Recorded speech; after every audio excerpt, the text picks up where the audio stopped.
D'où tu nous sors ça? Bah déjà, je suis restée plusieurs mois à l'hôpital. Je reviens toujours à ma mère. J'ai coupé le cordon, les gars, rassurez-vous. Et tu veux mon zizi? Bah ça fait du bien. Et je suis la seule survivante.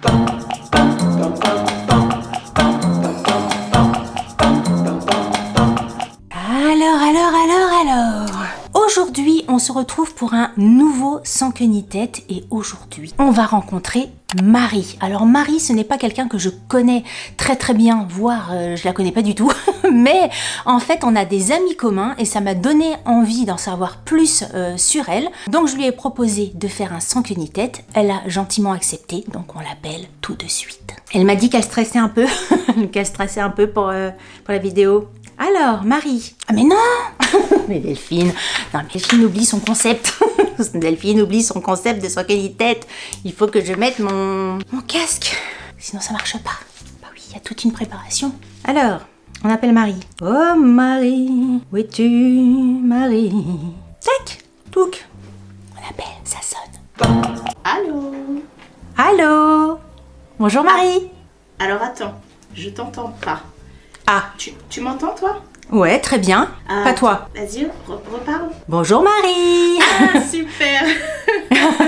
C'est parfait. C'est parfait. Donc tu m'entends bien. Parfait, je t'entends très bien. Je check tout. Tu as allumé ta caméra. Tout à fait, elle est allumée. On ne se voit pas. Non, malheureusement. C'est quelque chose qui te met mal à l'aise, qui te surprend, qui te quoi, le fait de pas te voir? Pourquoi tu dis malheureusement? Ben parce que quand tu parles avec quelqu'un, t'as l'habitude d'être en face à face, tu vois, d'avoir un échange, même si on va dire c'est le métier que j'exerce où je parle toute la journée à ma caméra. Mais là, le fait d'avoir quelqu'un qui te répond, c'est un petit peu intriguant. Enfin, pas intriguant, je trouve pas mon mot là, mais c'est pas normal. Ça te déstabilise. Bah, c'est comme un appel téléphonique. C'est un appel téléphonique. Exactement. Filmé en fin de compte. Exactement, oui, c'est ça, déstabilisant, c'est exactement le bon mot. Très bien, ça me va bien. Marie, merci d'avoir accepté de participer au Sans queue ni tête, ça me fait plaisir. C'est moi qui te remercie, je suis hyper flattée que tu me l'aies proposé. J'expliquais en intro qu'on se connaît pas. On n'a pas, on n'a pas tellement échangé, mais on n'a quasiment pas échangé, rien du tout. Et je disais que c'était le fait d'avoir des amis communs, enfin surtout on va faire un coucou à Nico, qui m'a donné envie de te proposer cette interview et d'en savoir un petit peu plus sur toi. Exactement. On a même plusieurs amis en commun parce que...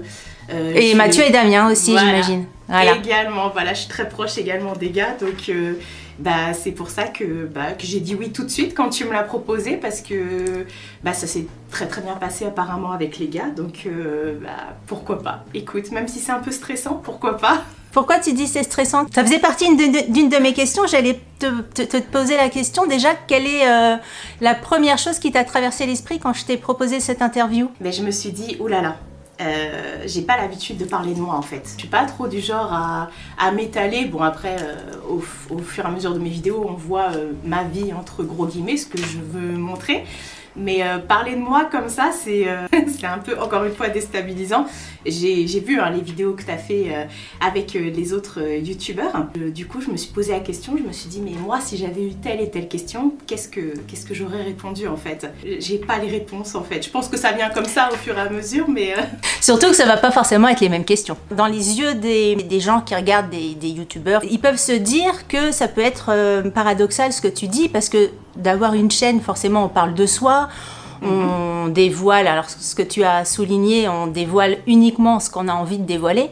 Et c'est peut-être aussi ça qui te met mal à l'aise, c'est que dans les questions que je vais te poser, tu as peut-être des trucs où, ce que tu n'as pas forcément l'habitude d'aborder dans tes vidéos. C'est ça que tu voulais dire ? Exactement. Encore une fois, on montre vraiment sur YouTube ce qu'on a envie de montrer. On coupe quand il faut couper.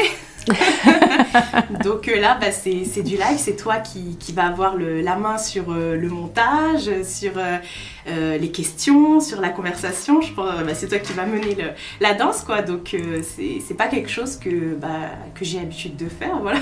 En sachant que, de toute façon, c'est un secret pour personne, je le dis tout le temps, que je demande toujours aux personnes que j'interviewe s'il y a des sujets qu'ils ne souhaitent pas aborder.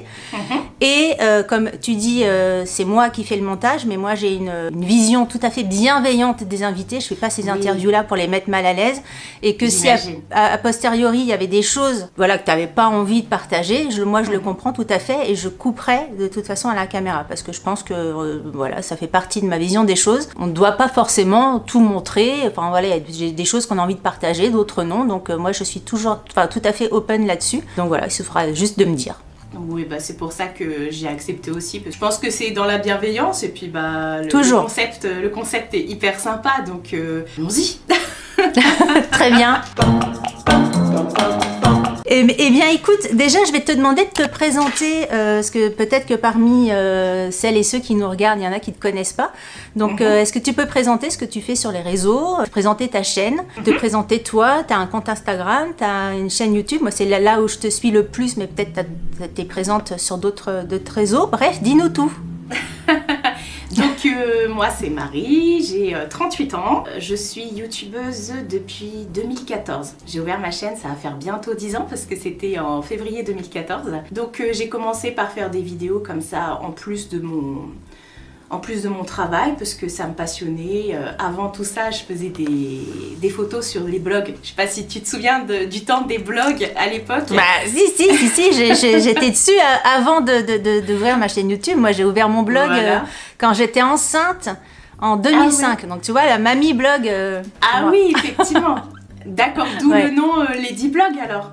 Oui, tout. Alors vraiment, je pensais que le blog, moi, allait durer le temps de ma maternité. Donc j'ai vraiment fait Lady Blog en 2 secondes parce que, pour la petite histoire, Lady, c'est mon petit surnom. Mon chéri m'appelle comme ça depuis qu'on se connaît. D'accord. Et je me suis dit, voilà, je vais ouvrir un blog. J'étais enceinte, je m'embêtais comme pas possible. Le temps me paraissait super long. C'était la découverte des blogs à l'époque. Je me suis dit, voilà, je vais ouvrir un truc. Tiens, on me demande un pseudo. Qu'est-ce que je vais dire ? Lady Blog. Il n'y a rien d'original. Ça coule de source, là. ça a été pondu en 2 minutes, à tort peut-être, parce que je pensais pas que... T'es dans les toutes premières alors au niveau du blog. Moi j'avais commencé comme ça aussi et puis après de fil en aiguille, tu sais les blogs se sont éteints entre guillemets. Enfin oui, parce que maintenant il y en a très très peu. Et j'avais beaucoup de personnes qui me suivaient à l'époque qui me disaient mais Marie, lance-toi sur YouTube, c'est vraiment le truc et tout. Surtout que j'étais aussi beaucoup sur Instagram. Bon, c'est un petit réseau où je fais pas non plus grand chose sur Instagram, mais je postais des petits make-up, des petits trucs du quotidien. On m'a dit mais tout ça tu devrais le montrer sur YouTube. Et ça a commencé comme ça. Mon frère arrêtait pas de regarder ce que je faisais aussi. Du coup, il m'a donné une caméra, un trépied. Il m'a dit allez go, t'as plus d'excuses. Et au tout début, tes contenus c'était plus du make-up ? Ouais. C'était plus axé maquillage, make-up ? Exactement. Parce que t'es une fan de make-up ? Je suis, entre autres. Ouais. Entre autres, oui. Ouais, j'aime beaucoup le make-up et c'est vrai qu'au début c'était.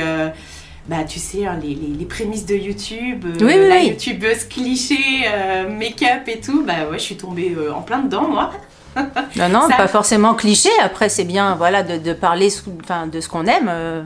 Tu vois, si c'est pour sortir et faire différent et parler de la pêche du gardon dans l'Ardèche, tu vois, et que c'est pas ton truc. Et pourquoi pas, mais non, effectivement, c'est pas pour moi. Mais bon, ça a commencé comme ça, et puis après, tu sais, plus tu te filmes, et plus t'es à l'aise, puis t'as envie de faire découvrir d'autres choses, encore et encore. Avant d'être sur YouTube, ce que je faisais sur mon blog, c'était du mannequinage. C'est bizarre de dire ça, mais avant d'être youtubeuse, entre guillemets, je faisais en plus de mes études, de mon travail, je faisais des shootings, j'étais mannequin de grande taille. Voilà. Super. Après le make-up, j'ai un petit peu instauré la mode, j'ai commencé après à parler un peu plus de mode et puis après voilà, plus t'es sur YouTube et plus t'en montres. Je peux pas dire que j'ai une chaîne qui est spécifique à la beauté ou la mode parce que je parle vraiment de tout ce que j'aime, Déjà, je me filme dans mon quotidien tous les jours. Et puis après, ce que j'aime, ça va être encore une fois donc le make-up, la mode, le paranormal, la déco. Donc vraiment, ma chaîne, c'est devenu pas un fourre-tout, mais c'est devenu mon cocon, mon bloc, ce qui me représente, voilà. La transition va être toute faite puisque tu viens de parler de paranormal et c'était une de mes questions. Ah Tu m'intéresses. D'où te vient cet intérêt pour le paranormal? Bah écoute, bon après, je vois déjà les gens derrière leurs écrans disant « Moi, j'y crois pas, non ». Ah bah non, mais après, on peut ne pas y croire, on peut avoir son avis. Le but du truc, c'est de ne pas être dans le jugement. Après, tu trouveras toujours des gens qui te diront j'y crois pas, je suis d'accord, pas d'accord, mais ça pour tous les sujets. Hein. Tu vas parler de tarte aux pommes, il y en a qui vont te dire j'aime pas. C'est pas ça moi qui m'intéresse. Moi, c'est de comprendre, de partager et voilà, d'échanger. Après. Chacun son avis, mais toujours sans jugement. Alors comment ça m'est venu? Comment c'est venu? Quand j'étais petite, il nous est arrivé des choses plutôt étranges à la maison. On a eu des histoires vraiment badass, comme on dit. Mais c'est vrai qu'après, c'est un peu dans notre culture aussi chez nous. Moi, je suis maltaise et toute ma famille est pied noir tunisienne. Donc c'est vrai qu'il y avait déjà toute une culture autour de ça et tout ça, le soir, les grands-oncles et tout ça raconté aux petits, des enfants. Tout ce qui est croyance et tout ça qui est un peu plus, qui est un peu plus développé, Exactement, des petites histoires qui faisaient peur, ils racontaient ça aux enfants, puis c'est resté. Ma mère, elle nous a toujours parlé de ça. Je ne vais pas rentrer dans les détails, mais il nous arrivait des choses qui ont fait que on ne pouvait pas nier qu'il y avait autre chose à part nous. Même petite, j'ai vu passer des choses, je voyais des choses, j'ai toujours ressenti des lieux, ressenti plein de choses. Je ne peux pas dire autre chose que chose, mais senti des odeurs, senti qu'on me touchait, entendu des gens me parler, vu des gens qui n'étaient pas là. Ça a commencé vraiment toute petite, quoi. Je ne suis pas folle. Et ça continue encore? Tu ressens ça? Tu ressens ces choses-là, comme tu dis, entre guillemets? C'est quelque chose qui te poursuit. Poursuit, c'est un peu négatif, mais en tout cas, qui t'habite encore aujourd'hui? J'ai encore beaucoup de ressentis. Pendant une période, je voulais vraiment qu'on me fiche la paix, entre guillemets. Après, j'ai jamais été poursuivie et tout. C'est pas quelque chose qui a habité mon quotidien et c'est pas quelque chose non plus qui m'empêchait de vivre. Mais c'est vrai qu'après, en grandissant, quand t'es ado, quand t'es une jeune femme, t'as envie de penser à tout sauf à ça, quoi. Donc ça s'est plus ou moins stoppé. Et puis là, depuis quelques années, c'est vrai que ça... Je sais pas, peut-être que mes sens se sont développés encore plus, j'en sais rien, ou mon côté sensible, ou je sais pas. Et depuis quelques années, c'est vrai que je suis plus... je me pose plus de questions, maintenant j'arrive à plus comprendre certaines choses, et puis ça s'est développé. Voilà, on va dire ça comme ça s'est développé. Est-ce que être sensible à tout ça, ça engendre forcément, peut-être que je me trompe, mais ça engendre forcément une croyance, tu penses qu'il y a quelque chose après la mort? Exactement, j'en suis persuadée. T'en es persuadée, parce que pour avoir des amis aussi qui sont dans le même état d'esprit que toi et qui ressentent, et voilà, ils sentent des entités, ils sentent des choses. On va perdre 50% des gens. C'est ça, je sais, mais c'est pas grave. Restez, on n'a pas fini. J'ai d'autres questions. Non, mais moi, ça m'intéresse aussi. Alors, ça m'intéresse, ça m'interpelle, ça me questionne et tout ça. Après, je suis très terre à terre. J'ai une partie de moi qui aurait envie d'y croire pour plein de raisons. Il me faudrait plus de signes. Je suis plutôt terre à terre aussi. Il y a certaines choses et tout où je me dis non, vas-y, ça y est, t'entends un bruit, forcément, ça veut pas dire qu'il y a Gasper chez toi ou autre. Mais en fait, ce que je t'ai pas non plus dit, si les gens me connaissent depuis quelques années déjà, je suis tombée gravement malade justement en 2015. Et j'avais déjà ma chaîne à l'époque et je suis tombée dans le coma. Et c'est à partir de là où ça s'est vraiment plus surdéveloppé. Peut-être pas surdéveloppé parce que ça fait... J'ai l'impression que ça fait gros quand je dis ça. Mais c'est là où vraiment mes sens se sont réveillés en fait. Je suis tombée gravement malade. J'ai vécu des moments pas très cool. J'ai été plusieurs fois opérée et tout ça. Et encore aujourd'hui, bah voilà. Et je n'aurais pas dû survivre en fait. Je devrais pas être là au jour d'aujourd'hui. Et tout le monde me dit t'es une miraculée. Et c'est pour ça que je me dis waouh, c'était pas mon heure. Et et aujourd'hui, je suis persuadée qu'il y a quelque chose après et qu'il fallait que je reste ici, soit pour embêter les gens ou pour passer un message, j'en sais rien. Que ta place est ici pour diverses raisons. Exactement. Mais moi, au jour d'aujourd'hui, je comprends toujours pas. Mais voilà, après, est-ce que je suis Xena la guerrière, j'en sais rien. Mais bon, tu vois un petit peu pourquoi j'ai développé un petit peu ce sens et je me suis dit, ah ouais, merci déjà. ça te fait te poser des questions. Tu as parlé de ta période de coma. J'ai regardé ta chaîne, je me suis renseignée un petit peu sur toi quand même, je me renseigne. Ça a à voir avec la sleeve que tu as fait? Oui, c'est ça? Tout à fait. Oui, voilà. En fait, j'avais fait une... Bah, après, c'est pas un tabou parce que j'en ai fait... Non. Tu en parles librement sur ta chaîne. Mais... En 2010, j'avais fait une première sleeve. On peut peut-être expliquer en 2-3 mots ce que c'est. Alors, c'est une chirurgie bariatrique, une chirurgie de l'estomac qui vise à réduire l'estomac pour maigrir. La sleeve, en fait, c'est tout simplement avoir le... Je te fais le geste à la caméra, tu verras.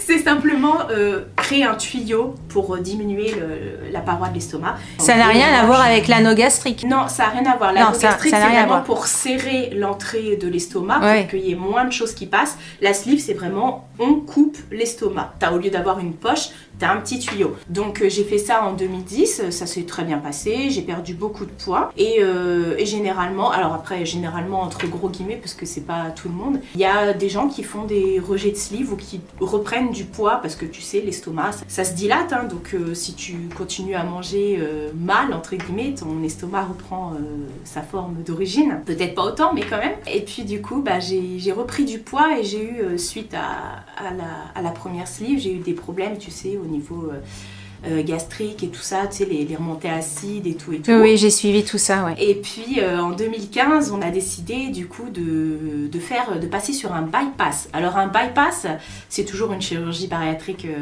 qui vise à perdre du poids, mais cette fois-ci, c'est une déviation. En fait, tu manges et tu as ton œsophage qui est rattaché aux intestins, ça passe plus par l'estomac. Ou alors il y a une toute petite partie de l'estomac, mais vraiment minime. Et donc du coup, c'est encore plus radical. Et c'est là que le chirurgien qui avait accepté de te faire cette opération-là, quand tu t'es réveillée, t'a annoncé qu'il ne l'avait pas fait. C'est ça ? Exactement, il s'est planté et il m'a refait une sleeve sur une sleeve. Quand j'ai regardé les vidéos sur le sujet, que je t'ai écouté parler, il y a une erreur médicale flagrante. Hein. Alors peut-être que tu es en cours de... Parce que vu la justice, voilà, j'imagine que tu es toujours en procès. En procès, voilà, merci. Moi, c'était pas forcément ça sur laquelle je voulais t'interroger. Moi, c'était plutôt sur ton côté résilient, parce que la résilience, on entend parler de ça partout, dans les médias, dans les politiques. Ça devient un mot hyper banalisé. Ah ouais. Ou trop, je trouve trop. De n'importe qui, dès qu'il a fait un truc, il est résilient. Par contre, moi, quand je t'écoute, je sens vraiment une résilience chez toi, une vraie résilience. Je voulais savoir comment toi, tu entendais ce mot, comment tu perçois ce mot-là chez toi. Voilà. Mais en fait, tu sais, dans la vie, je t'apprends rien. Il y a des fois, on n'a pas le choix. Et j'ai de la chance aussi d'être très très bien entourée, d'avoir une très grande famille, d'être très bien entourée. Et je me devais, entre guillemets, justement, de faire face à tout ça. Tu vois, de pas me laisser submerger et de l'amener au procès. Ouais, mais c'est pas évident, une jeune fille de 25 ans, ça a été dur. Et sur des longs mois, sur des années. En plus, là on a fêté les 8 ans, la date anniversaire, parce que c'est tombé le jour des attentats, le 13 novembre 2015. Donc, c'était un anniversaire pour moi aussi, tu vois, même si bon, je peux pas comparer l'incomparable, attention. On compare pas les souffrances, hein. Ça ne se compare pas. Au début, j'étais au fond, tu vois. J'ai mis plusieurs mois. Déjà, je suis restée plusieurs mois à l'hôpital. Déjà, dans les premiers temps, ce qu'il faut, c'est te dire, voilà, chaque jour, tu as une petite opération. Chaque jour, tu as un petit truc à faire. Et puis, voilà, moi, déjà, je voulais que ça soit fait, tu vois, qu'il y ait les opérations, les bidules, les machins chouettes qu'on peut te faire quand tu es à l'hôpital. Tu vis comme ça. Ta vie, elle est faite comme ça. C'est rythmé comme ça. Donc, déjà, il y avait ça. Et après, une fois que tu sors de l'hôpital, faut que tu apprennes à vivre avec ce qui s'est passé. Alors je peux te dire que oui, je suis super bien entourée avec ma famille, mais j'ai mis des années et des années psychologiquement à m'en remettre. Ça a été bien sûr, oui. Déjà mon corps au jour d'aujourd'hui, il s'en est pas remis, il s'en remettra jamais. Suite à ça, ça a amené plusieurs opérations. Voilà, tout au long des années, je me faisais opérer plusieurs fois dans l'année. Et il y a eu une très très très grosse chirurgie vraiment pour venir tout réparer en 2018. Donc tu vois, on passe déjà de 2015 à 2018. Donc entre 2015 et 2018, il y a eu beaucoup de haine, beaucoup de haine. Et mon chirurgien m'a dit, si je t'opère là, ça marchera pas. Le psychologique va prendre le pas sur le physique. Il a tout à fait raison. Et donc pendant 1 an, avant cette grosse chirurgie, j'ai suivi une psychanalyse. Ça fait du bien. Écoute, ça m'a permis de comprendre pas mal de choses, d'accepter pas mal de choses et continuer mon petit bout de chemin, parce que comme je t'ai dit, je suis encore là. J'espère être encore là pendant un petit bout de temps. Et puis voilà, c'est une nouvelle Marie, c'est une nouvelle vie qui s'offre à moi, c'est ce que je me suis dit à ce moment-là. Et puis depuis, je vis comme ça et je prends la vie telle qu'elle est. Et je vois, ça s'entend dans tes vidéos, ça s'entend dans la façon avec laquelle tu abordes le sujet, dans les vidéos que j'ai vues. J'étais, moi, personnellement, assez bluffée de ta façon d'aborder tout ça. Il y a en même temps un côté très grave et en même temps un côté très enlevé. T'as une force qui se dégage qui m'a assez impressionnée. Mais parce que, encore une fois, t'as pas le choix, tu vois. Je suis pas du genre à baisser les bras, j'aurais pu. J'ai passé des caps très difficiles, j'ai eu des douleurs que jamais j'aurais pu imaginer. Il y a aussi, comme je t'ai dit encore une fois, le fait d'être entourée. Et puis, ce chirurgien a fait pas mal de problèmes à ce niveau-là. Et je suis la seule survivante. Ah oui, il y a eu d'autres cas. Il y a eu d'autres cas, beaucoup d'autres cas. Et en fait, ce qui m'a pas animée, mais entre guillemets ma rage a fait que maintenant je suis en contact avec les parents de certaines personnes qui sont décédées. Alors c'est pas mon combat de vie, hein. Mon combat de vie, c'est pas de me dire je vais le mettre en prison, voilà. Tu combats pour toi, mais aussi pour toutes les personnes qui sont plus là pour le faire. Avec les parents des personnes qui sont décédées, voilà, on a pu assister à certains procès et tout. Et c'est des petites victoires. Après, je prends beaucoup de recul aussi par rapport à ça, parce que j'ai pas envie ma vie soit rythmée de vivre, que ça soit, oui, bien sûr. Voilà, je me dis j'ai pu avoir des années, des dizaines et des dizaines d'années de plus, et autant en profiter. Et je suis pas une licorne, un petit poney, un bisounours, tu vois, je vois les choses de façon positive, mais en même temps je suis très terre à terre aussi. Mais je me dis faut avancer maintenant, et puis faut arrêter de se plaindre des petits bobos, des petits mots comme ça qui nous tracassent, et chaque problème a sa solution. C'est ce que je finis toujours par me dire. J'ai mis du temps avant de réfléchir comme ça, mais maintenant c'est devenu un petit peu mon chemin de vie. Une question un petit peu plus légère. Tu sais, le sans queue ni tête, on fait que ça. On fait du léger, on fait du un peu plus profond. Moi, c'est ça que j'aime bien chez les gens, parce qu'on n'est pas linéaire. Je voulais te poser la question, avec qui tu aimerais rester coincé dans un ascenseur? Avec qui j'aimerais rester coincé dans un ascenseur? Ouais. Waouh, mais... Toi, si on te pose la question, tu serais capable de répondre comme ça du tac au tac? Ouais. Moi direct. Moi, je vais te dire Serge Gainsbourg. Ah ouais? J'en aurais pas mal. J'en aurais plein, ouais. Écoute, moi, je serais pas partie sur une célébrité ou quelqu'un qui peut m'apprendre quelque chose ou m'apporter quelque chose. Moi, je pense que je te dirais avec certaines personnes de ma famille, tout simplement. Qui sont encore là ou qui ne sont plus là? Non, qui sont là. Qui sont là, d'accord.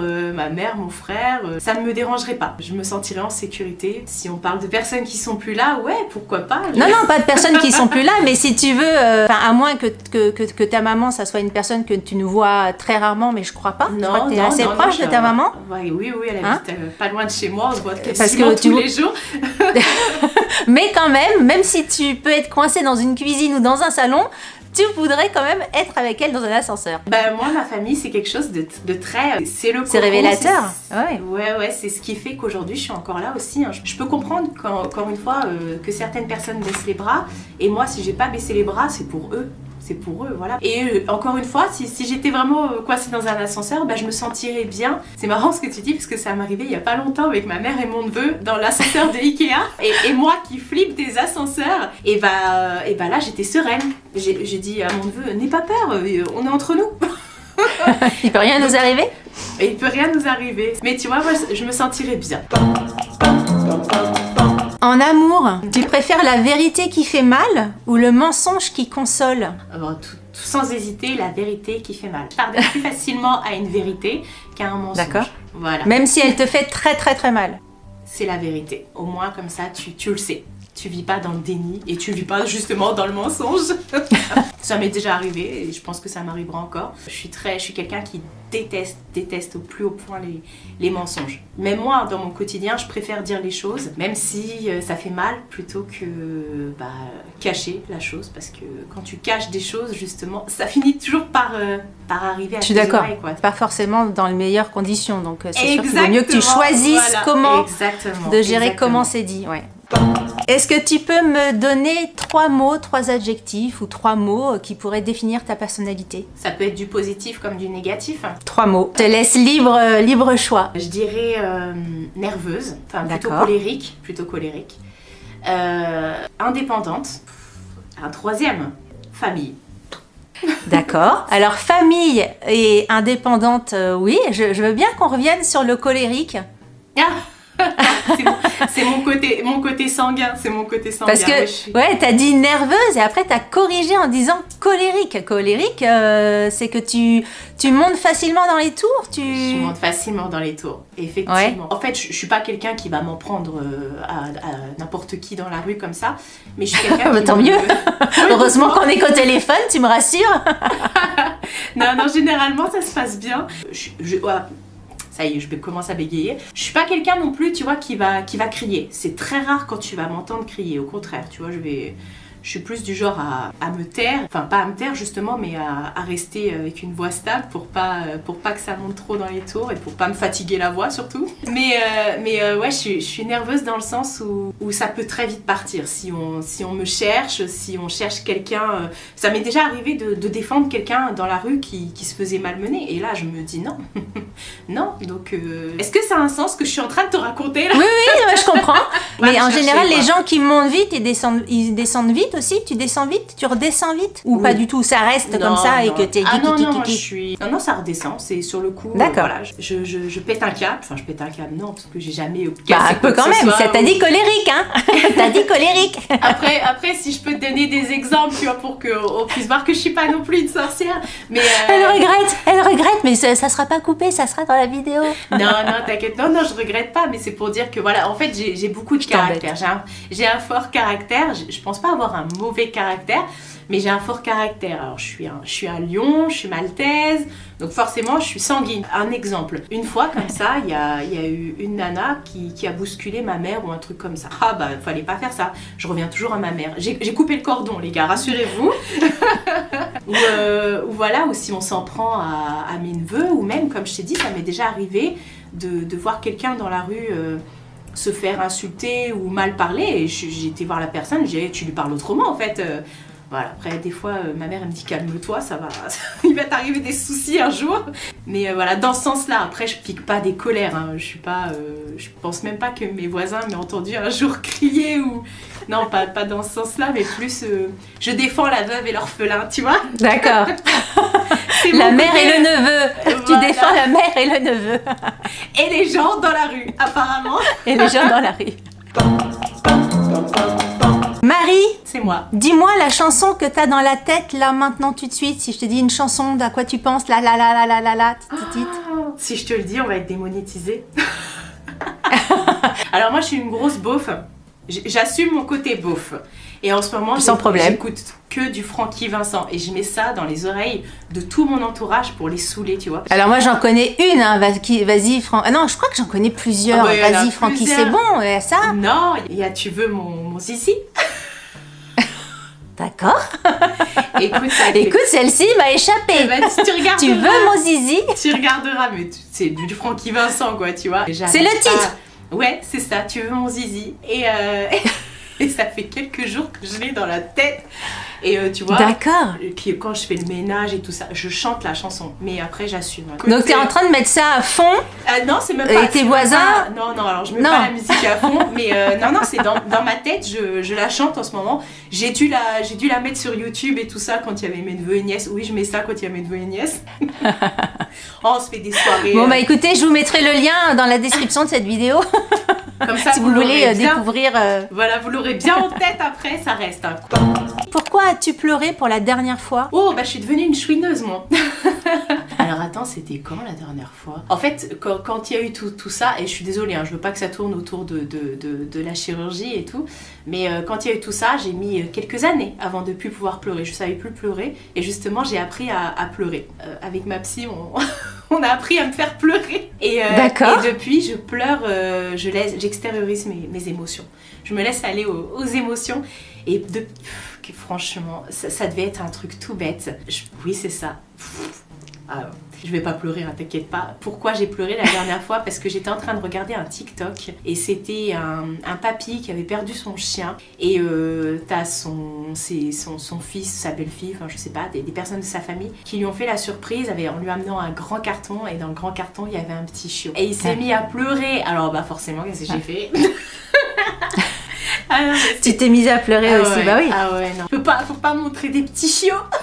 Quoique je suis plus team chat, mais alors les gens comme ça qui ont des émotions, mais des vraies émotions, tu vois, pas des chouins parce qu'ils ont pas ce qu'ils veulent, mais des vraies émotions comme ça de joie ou de bonheur immense, moi tu me perds.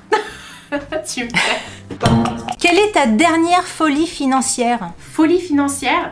Ouais, bah je le sais très bien parce qu'encore au jour d'aujourd'hui, je suis encore en train de la payer. C'est ma caméra, celle avec laquelle je suis en train de filmer là.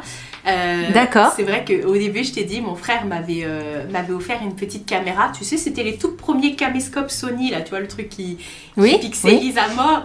Mais bon, j'étais hyper heureuse de commencer YouTube avec ça. Et puis après, c'est vrai que je voyais les nénettes avec leurs réflexes et tout. Donc j'ai réussi à me payer un réflexe. Plus on a upgradé...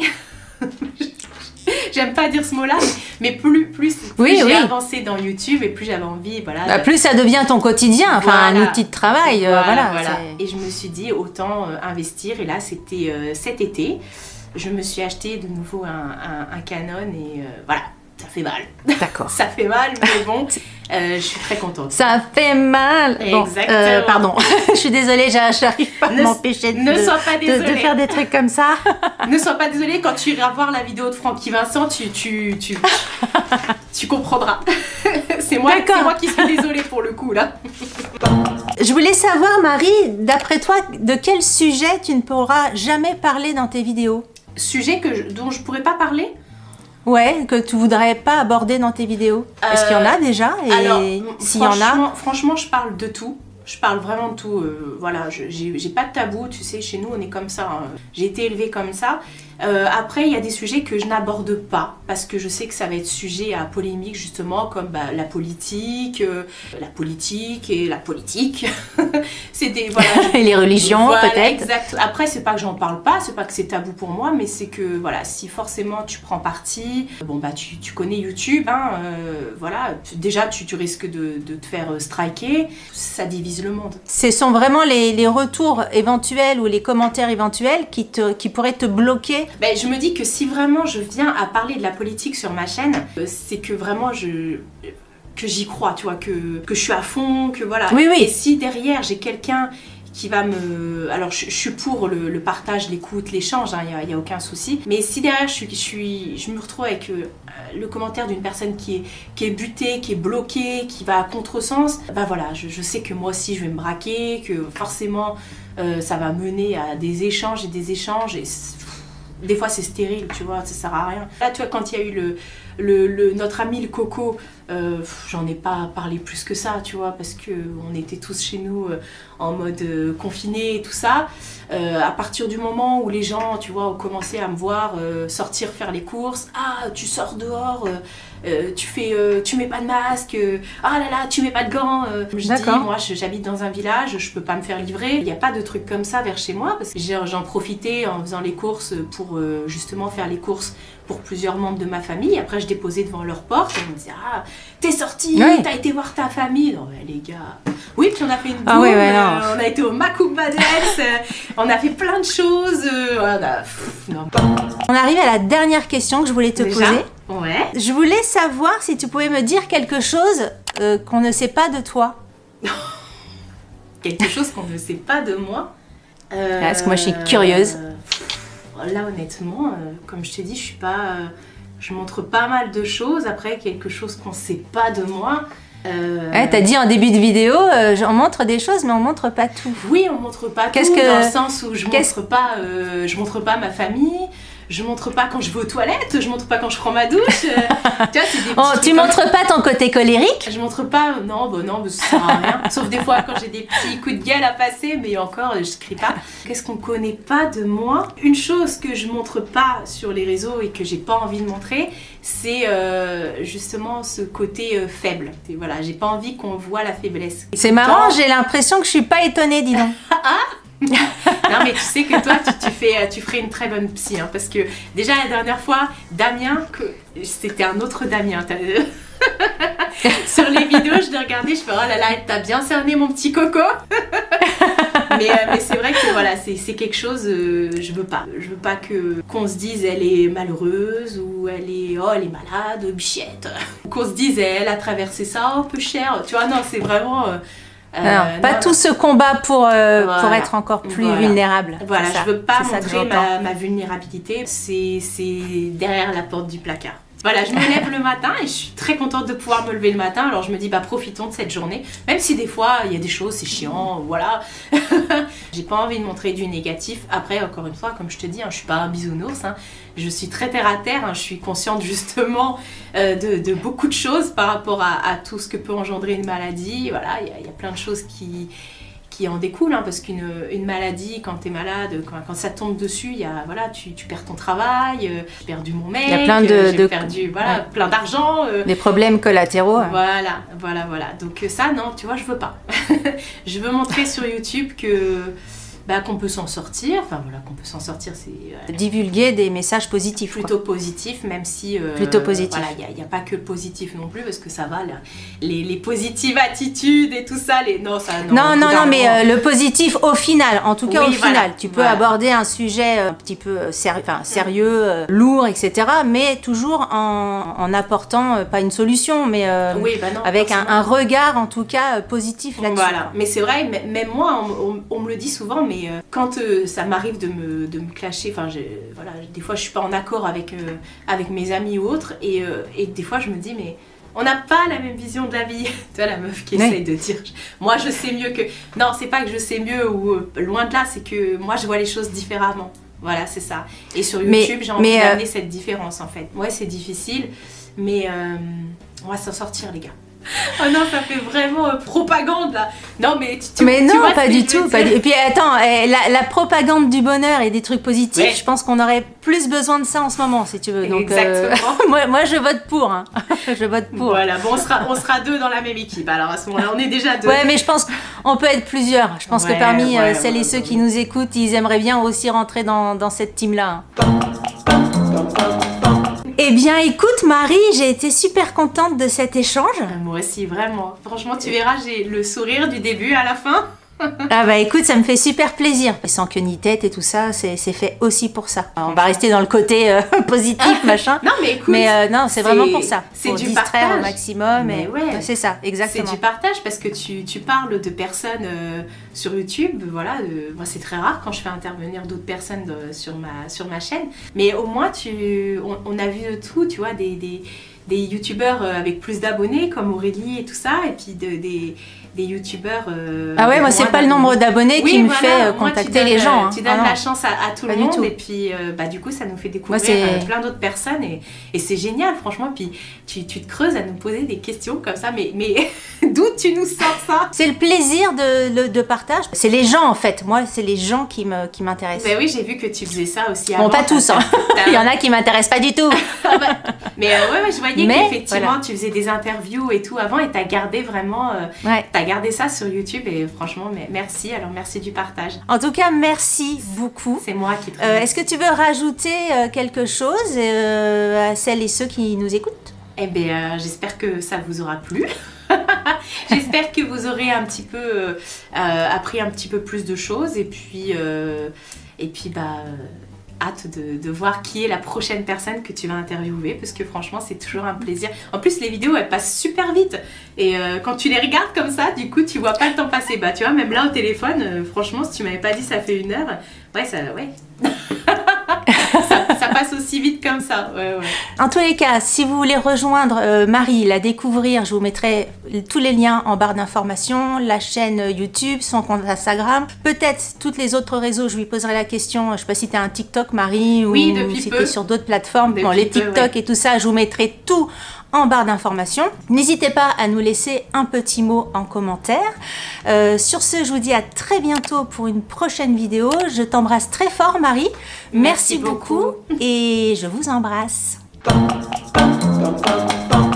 Comment ça va? Bah écoute, parfait, je suis très contente. C'est pas que j'appréhendais, mais comme je t'ai dit, le fait de parler de soi, c'est... J'ai senti que tu avais un peu peur en échange. Tu m'as dit plusieurs fois, j'ai un peu peur, j'ai la pression, nanani. Bah ouais, puis du coup, tu m'as dit d'en parler à personne. Alors je pouvais même pas aller en parler aux gars ou à Nico, dire ouais les gars, comment ça s'est passé pour vous? Après, bon, j'ai pas eu peur de toi, entre guillemets, parce que je t'ai dit, j'ai regardé tes vidéos, je te suis en fait depuis un petit bout de temps. J'avais entendu parler de toi par Nico justement qui me disait je sais pas si tu vois des fois dans des vidéos il dit Delphine, Ladyblog. Et un jour je me dis mais c'est qui Ladyblog? Et je suis partie voir c'est qui celle-ci? Et puis voilà c'est... Je voulais que tu gardes la surprise à nos amis communs, à ceux qui te connaissent, de ne rien dire et même encore maintenant tu ne diras rien jusqu'à la publication de cette vidéo. D'ailleurs elle sort quand cette vidéo? Ah bah là j'ai un petit peu de montage vois-tu, vu le nombre de pistes. Oui, alors attends, j'ai été obligée de changer ma batterie, t'étais en train de me dire en off, mais j'ai envie d'avoir quand même, que tout le monde le sache, tu avais prévenu un petit Kleenex. Il est là. T'avais peur, mais un Kleenex, t'avais peur que je te fasse pleurer? Non, pas que tu me fasses pleurer, peut-être que je parte sur des sujets et que voilà, l'émotion prenne le dessus, je sais pas, on parle de petits chiens, on parle de petits chats, de petits vieux qui retrouvent des petits chiens. De Francky Vincent et son zizi. De Francky Vincent, ça peut très vite partir. Alors moi je pleure aussi bien quand je suis triste, mais quand je suis joyeuse aussi je pleure. Moi je pleure toujours de rire. Donc voilà, tu vois, ça aurait pu être dans les deux sens. Tout s'est bien passé. En tout cas, moi j'étais ravie de t'avoir. J'étais curieuse du personnage et je suis pas déçue. Ah bah écoute, merci, c'est gentil. Ça y est, si. je rougis. Je vais pas pleurer mais je suis toute rouge maintenant.